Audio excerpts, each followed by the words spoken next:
It's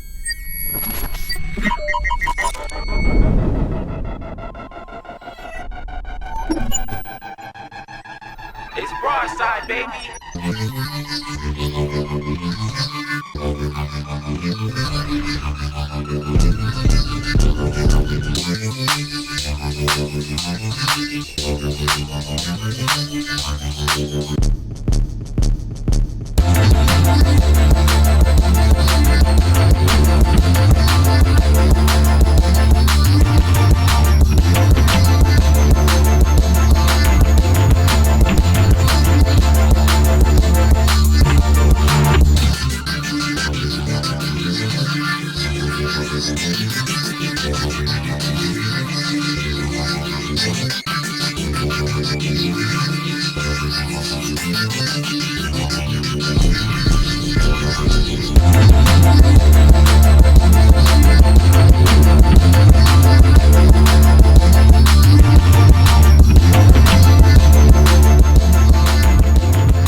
It's Broadside, baby. It's Broadside, you know what's up. None of them as strong as all of us. It's Broadside, just throw it up. What is up, everyone? Welcome back to NFT Pirates. I've got a big interview today with some of the top guns in the space. We got Matt Mason here and Vector Meldrew, the co-founders of Broadside NFT. If you haven't heard about this great project yet, we're going to do a deep dive into it today. Start you off with the basics and then get a little more intricate and learn a lot more about it. So what's up, gentlemen? Thanks for coming on. Thanks for having us, Chad. Great to be back. Yeah, love it. Love the fact that you're the NFT Pirates podcast, and we're also here to talk about piracy and pirates are a big theme of our project. So I'm sure you instantly get it. I feel like there was a natural fit here, right? This works out perfectly. So yeah, Synergy. Yeah, exactly. Well, this is awesome, guys. So yeah, maybe like for my viewers, we got a lot of the people that are really into Palm NFTs right now and Vivi, and so I'm introducing them to more really sophisticated and cool projects coming out. So maybe we could start off with just a brief synopsis of what this project is and kind of how it came to be. Vector, you want to go? You go. You're good at this. All right, I'll go. So Vector and I have known each other for like 20 years. We started at a music magazine together in the UK called Rewind, which it was five of us in the back of a record shop. We grew it into one of the largest it was the largest music magazine in the UK. Sorry. At the end of it, and it was the first magazine to cover things like grime and dubstep. And we really came up in the sort of the rave scene of the early millennium. And Vector and I always just had this really healthy interest in decentralization, which came from being involved with Rewind and Pirate Radio, and just sort of like, how do you create culture at the edges of society, and how do you create space for artists to go from 0 to like 1,000,000 miles an hour without having to ask anyone's permission at a record label or a magazine or a studio or wherever. Like that was always sort of kind of a thing that we wanted to do with Rewind was about giving people a platform for that. So naturally, we were both sort of very, very drawn to decentralization, crypto, and then Vector was super early into NFTs. And Broadside was this story about piracy and what does that look like in the future that we've been sort of cooking up together as creatives for about 10 years. And the idea was always, let's tell a story about what the world looks like when all the problems of piracy and solutions of piracy and decentralization that are going on online have kind of spilled into the real world. People call that the metaverse now. So like AR has scaled, but also things like 3D printing and in vitro growing of organic materials and foods. Like what happens when you make abundance on the internet? You transfer that to the real world. What kind of crazy stuff happens? And that was the story we wanted to tell in Broadside of what is this crazy world where all these problems of the internet sort of happen in real life, but tell it in a really fun way. So it's about this group of kids who hack their favorite AR game, a game called Broadside, and then like this tyrannical centralized power sort of comes down on them, and there's tragedy and all kinds of crazy stuff that goes on, and it's very much sort of written like this sort of very personal hero's journey action movie. But the hero is wrestling with all these ideas they never had to think about of what does decentralization really mean? When is it good? When is it bad? Like, how do we navigate this world, which we're very much finding ourselves in now?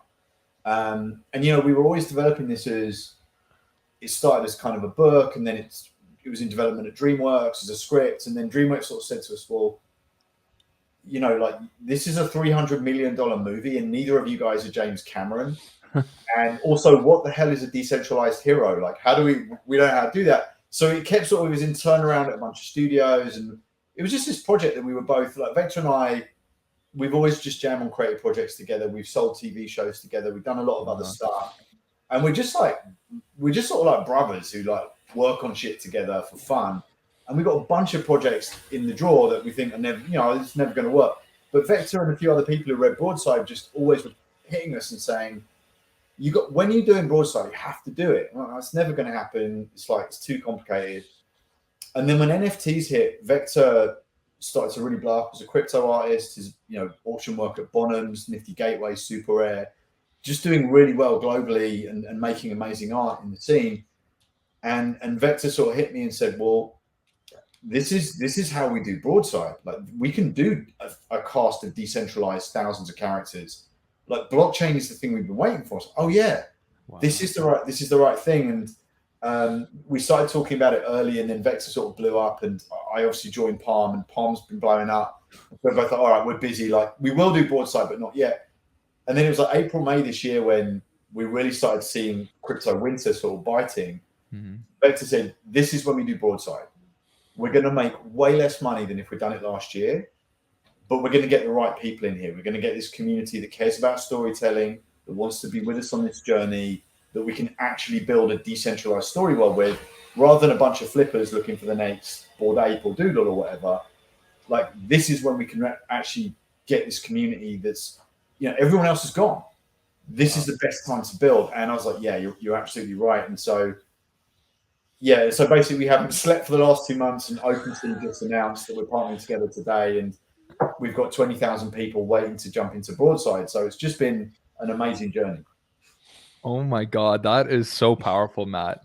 And I think, what's brilliant about that too is that the people that are here now that have this opportunity are the true believers, are the people that are convicted about this space and care about decentralization. So, what a cool project. And it's amazing to see how, this wasn't just a story that, came up to be in the last few months. This is something that, has been years in the making, finding that perfect avenue to now kind of release it. So, that's incredible.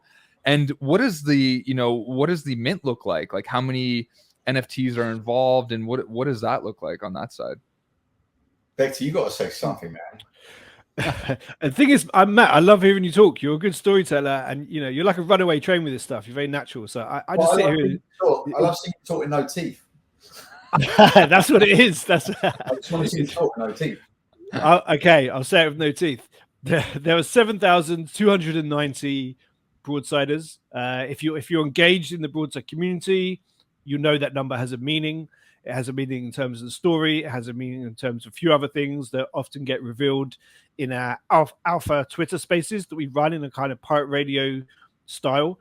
Very much an emphasis on like having fun, building community in a natural way. I think that's one of the most important things for both of us. Actually, we've had a lot of fun in this process leading up to now, and I think that's why we've got all these quite early adopters, basically, that are already building stuff for us. Like there's been plans to use their Broadsiders to make trainers, make games, or some games being already slightly built. And there's also people been placing it in their metaverse builds. Somebody's made a Broadside anthem. So yeah, out of all of these people who are engaged in the community, 7,290 of them will be able to mint a Broadsider and come on the journey, which is in the form of a story, which will be dropped. But the story also doubles up as a sandbox. So when I say all these things about what people are building, that's very much the intention of the story. The story is giving everyone an idea of that world, and that world already had the story is already started in some ways, mostly through these Twitter spaces, private radios we've been doing in the form of a music scene or a music culture that we've been building, which is a music culture in the future in the year 2037 in the story called 3D bass music. So there's different ways for people to participate once they have this broadsider, and there's also ways for people to participate if they don't get a broadsider because of the way our rights are structured. So we've got CC0 rights, and we've also got full commercial rights. So for instance, the CC0 traits still allow people to engage and build and do things together, maybe not in the same way as the full commercial rights, but there's opportunities for people to get involved in different access points, whether that's the, like I said, the music aspect point, the game aspect point, the storytelling aspect point. There's different things for ways that people can come in. So yeah, that's probably the long and short of it. That's incredible. And I think what's really nice about this as well is that a lot of people are kind of worried sometimes about the OpenSea space because they don't know a lot of the developers and people that are there. And with two, powerhouses in the space like both of you, that's really fascinating. And I think the other piece to this is that, a lot of people that watch my show are only used to licensed NFTs and their limited functionality and capabilities and what you can actually do with them. Just so to say that, there is full commercial rights and that you could be part of this story and, create stories and assist in whatever way. That's pretty incredible, right? So I feel like that's a nice part of this too. It's actually quite funny because I've been very much in the other camp for the last few years, which is the Wild West, OpenSea, Web3 type degenerate crowd. And so obviously the DC fans and the IP NFT fans, there's still the degen in them, but it's a different type of community. And obviously I've kept heavily in touch with that, but mostly through Matt and his work at Palm. So I've had a foot in both camps and I've had a line of sight into both camps, but I've just found it quite interesting how separate they've been up until now. Like there was no crossover in terms of when I would see things on certain social media platforms, I guess mostly Twitter, but I wouldn't come across those things as much. And I'm noticing that now that we're talking to the other side of the community, which is the IP NFT crowd, like the people like yourself, Chad, the VV crowd, Palm crowd, these etc. Like it's different, but I'm seeing like a convergence there where maybe they did feel unsafe on the Wild West OpenSea type stuff, but I think they also see that there's more potential for some of these grassroots projects to be involved in them and see how they flourish in a way that all of these existing IP have certain limitations to them, but what Web3 is in many ways it's about building stuff from the ground up. So in some ways we hope that a lot of people will see that just on an inspirational level in terms of the power of NFTs. It's a perception shift. Yeah, I love that. And I think there's so many people right now that think that these licensed NFTs that come into this digital space are kind of the next best thing, but like in a way they're only ever kind of counterparts to their original self. And like with this new IP, you have an opportunity to be part of something completely new, and that could really blow up into something magnificent, right? So I think that's the other piece that people don't get, is that like there is almost more opportunity in a sense, if you're involved in the right project. And I know there's been a lot of other things out there that have come and gone, but I just want to kind of share that with the community as well, because I think that's that's important. Yeah. It's been, I totally sort of echo what Vector said. It's been amazing for me to see, like, obviously, knowing the VV communities and the DC Backhouse communities and a lot of the IP NFT communities as intimately as I do. And see, so when we were doing Broadside, I was really not expecting a lot of those people to jump into it, because I thought that was kind of a bit of a firewall there, like people don't necessarily want to jump into Web3 as a shoot, but like, half of the Broadside community is very much like vectors, collectors, and the Web3 crowd. And it seems like the other half are IP NFT fans who, they did have a MetaMask wallet and they get it. They've got all the stuff, but they just sort of weren't really there. And they're like, okay, well, I'll come into this for this because it's you guys. And then seeing these two communities together now as one community, where it's like, it's not just that VV fans are starting to understand, like, oh, there's crazy stuff in Web3 going on that I didn't know about. It's also like a lot of the Vector Meldrew degen collectors who are, only doing like super hardcore, like mint straight off Explorer, crazy NFT project. But like, oh shit, this stuff this stuff that's going on over here is actually pretty cool. So I think that's the other piece, right? The Web3 crowd, doesn't necessarily know what the incredible roadmap of DC Backhouse or how deep the VV community is or how engaged they are. Like, these are all great communities and they're all awesome. And like, the motto of Broadside is none of them are strong as all of us. And we've really seen that. It's like you put all these people together who are coming from slightly different perspectives on this whole Web3 thing. Like, this is how you like light a powder keg. It's people who are engaged in storytelling. It's people who are very sophisticated, and they're all kind of in there informing each other and educating each other and growing together. So I'm so excited to see what this community does once they actually have Broadsiders in their hands. Wow.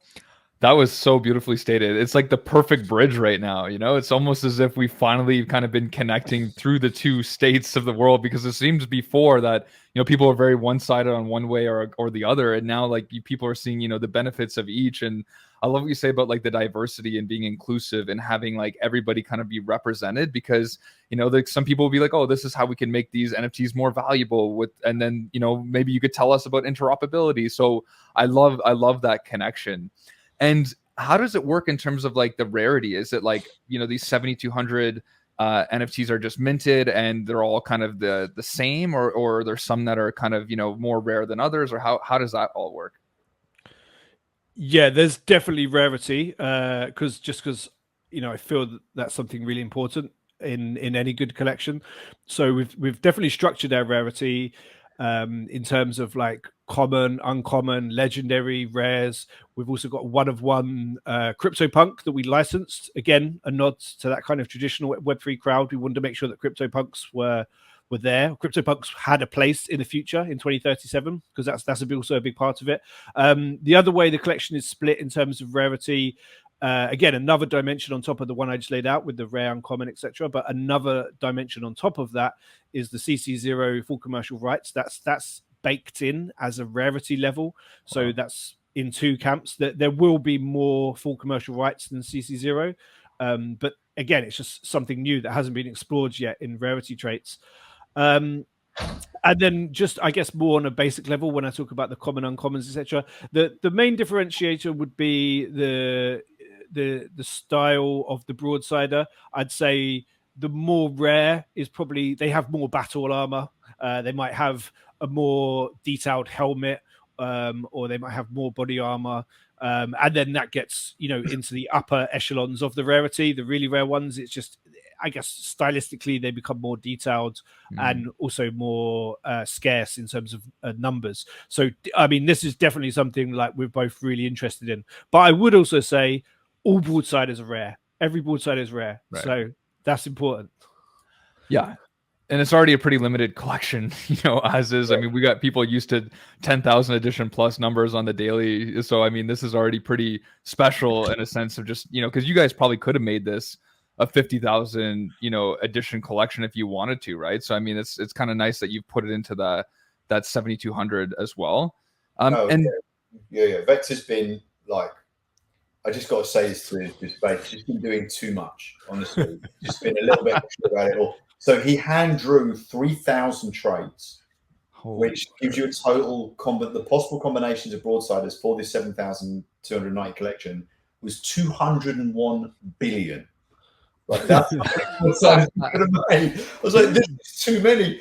Like, and we had to write all this metadata by hand because we wanted to kind of layer in the history of the crazy music scene, 3D bass in 2037.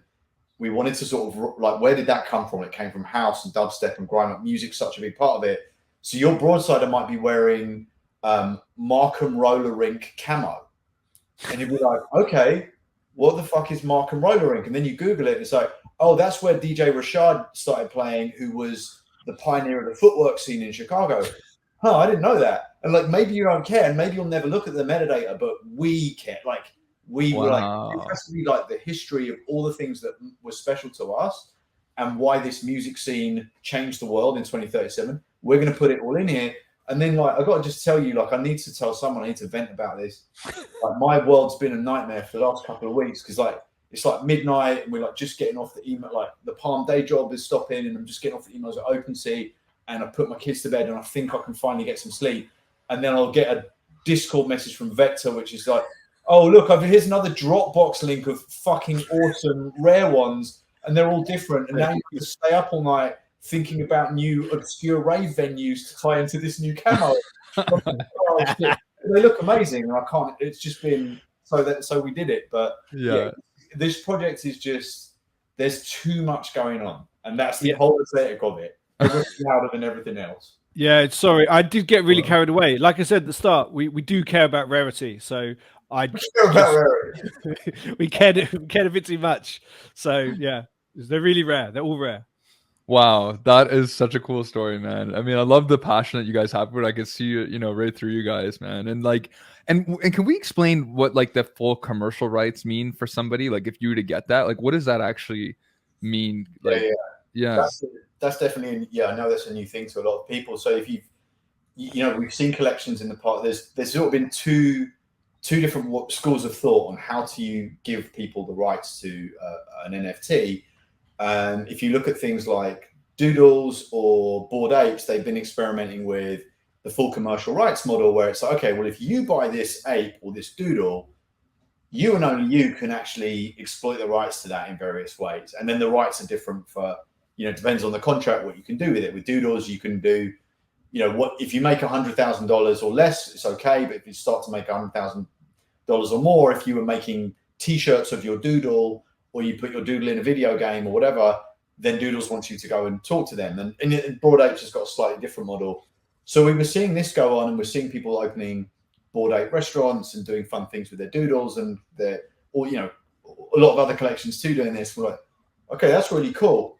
And then the other thing we're seeing was CC0, which is a huge, you know, this summer was CC0 summer, a lot of big projects coming out where CC0 means Creative Commons Zero license, which effectively you're putting the intellectual property to this NFT in the public domain, which means you can use it and you can make a restaurant or a video game or a T-shirt, but so can anyone else, even if they don't own that piece. So anybody can do anything.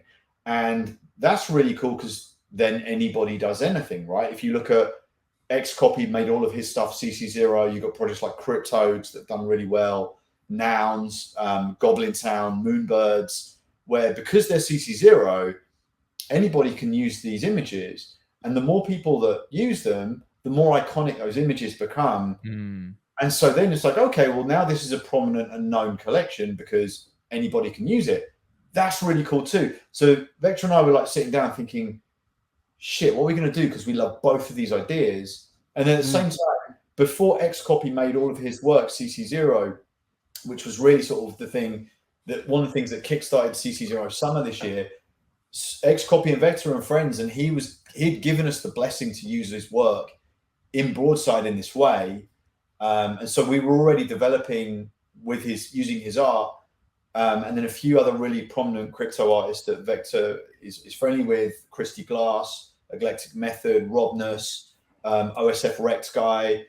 Like we were using a lot of this CC0 art in the work. And so we thought, okay, this is an opportunity for us to do both things in one collection, which is, again, the story is about making difficult choices and, you know, not necessarily one thing being right and lots of dilemmas. So let's give people this dilemma on what type of rights do they want their broadsider to have. So the way it works is, if your broadsider is wearing a T-shirt and it's got, say, an Xcopy piece of art on it, or your broadsider's helmet's got a sticker of a moonbird or a noun on it, or, you know, there's all these little elements where we've put CC0 on your broadsider.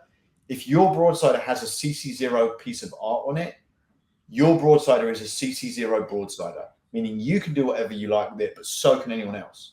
If your broadsider doesn't have CC0 art, if it's just like stuff that we've designed, Mark and Roller in camo or whatever cool stuff Vector has come up with, but it's all clearly, it's all not CC0 stuff, then your broadsider has full commercial rights, meaning you and only you can go and make that video game or write that new book or do whatever you want with that broadsider. So we wanted to like bake these rights in, and we worked with, you know, the best law firm in Web3 who've done a lot of the IP rights for literally all of the top collections in Web3. Like, we track them down because we're like, the IP rights that we give to people who have broadsiders these have to be as world-class as the art or the story or anything else in this collection. Actually, this is probably the most important thing that we have to get right, is we have to really make sure that everyone can do whatever they want. There's no limit. If you make, we don't have like $100,000 cap on how many t-shirts you can sell. If you get a broadsider and you turn that broadsider into a business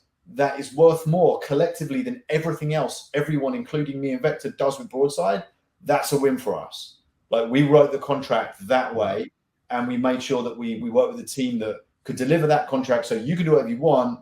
And the only tension is making sure that everybody else can do whatever they want with their broadsiders too.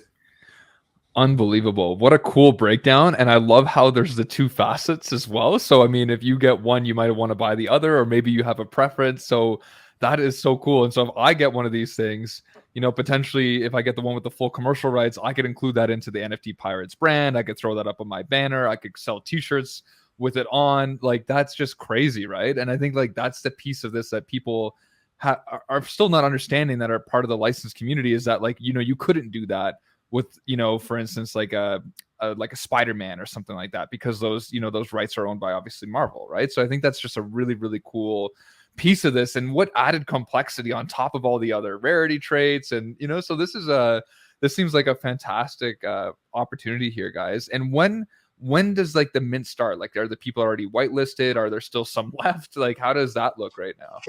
Yeah, so I'll give you the high level breakdown. So mint's November 15th. Mint's exclusively on OpenSea. We've signed a multi-year partnership with OpenSea on Broadside. Super happy to work with them. It's going to be 0.07 ETH mint price. There are 3 allow lists and then public sales. So we've got the kind of VIP allow list, which was the earliest people, the people Vector and I sort of went and picked by hand, who were coming in, just really like, we were like Googling people. We were really late into the night, like, who are you? Okay, you're in. Then we did the forward last week. We got Rick Galbraith, who's writes the CryptoPunks newsletter, who wrote the Punks comic. He's probably the most well-known author in Web3 and a very prominent CryptoPunk owner. He wrote the forward to Broadside, and we licensed his CryptoPunk from him and included it in the collection, as Vector said. And then what we did last week was we minted that forward as a free mint. We had about 7,000 people come and get 20,000 of those free mints. That's going to have some other stuff later on with it that we haven't announced yet. But if you've got that forward, so first the VIP list is going to mint, then everybody who's got the forward, there's about 7,000 people on that list. Then we've got a pre-mint list of, I don't even know how many thousand. So we don't know, 4,000.